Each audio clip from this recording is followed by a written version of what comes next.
L'OTAN veut former les soldats ukrainiens à l'utilisation et l'entretien des chars Abrams dans les prochaines semaines.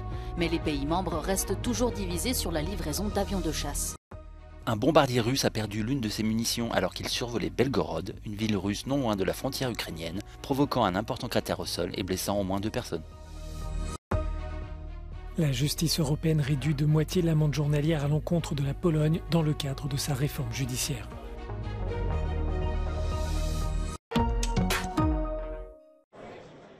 Les États-Unis commenceront à former les soldats ukrainiens à l'utilisation et l'entretien des chars Abrams dans les prochaines semaines. C'est l'une des premières conclusions révélées après la réunion des ministres de la Défense de l'OTAN à Ramstein, en Allemagne. We've also expedited our M1 Abrams timelines to supply Ukraine with more armored capability in the coming months.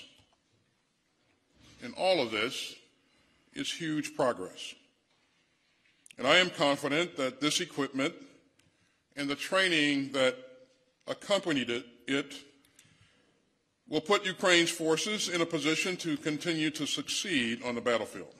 Mais entre stocks insuffisants, crainte d'escalade et problèmes logistiques, Européens et Américains se sont cette fois-ci montrés plus prudents que Kiev ne l'aurait voulu.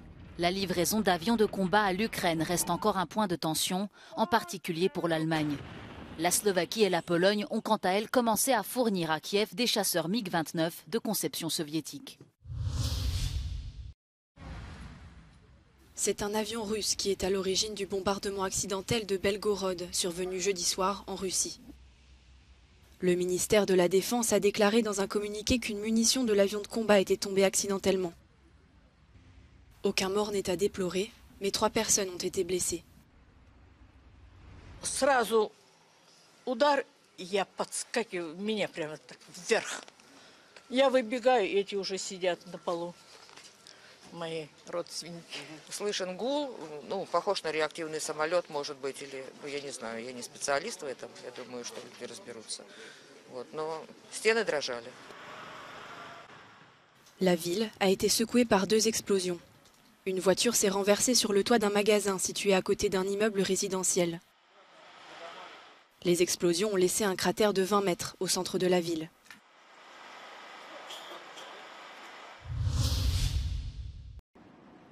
La justice européenne réduit de moitié l'astreinte journalière imposée à la Pologne dans le cadre de sa réforme controversée de la justice.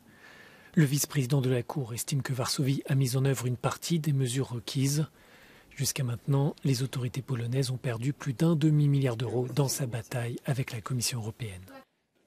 La collection des films a commencé le 3 novembre 2021. Ça, c'est le premier jour où cette amende était due jusqu'à hier. Tu peux compter maintenant, c'était une amende de 1 million et depuis aujourd'hui, ça a été changé de vice-président de la Cour pour une demi-million.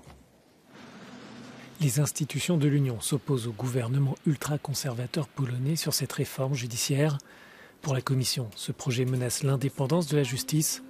Le rôle de la Chambre de discipline est au centre des difficultés. Cet organe a le pouvoir de sanctionner les juges. Selon la Cour européenne, cette disposition est illégale et Varsovie doit la démanteler. Cette amende journalière a été motivée par le refus de la Pologne de suivre l'ordonnance de la justice européenne.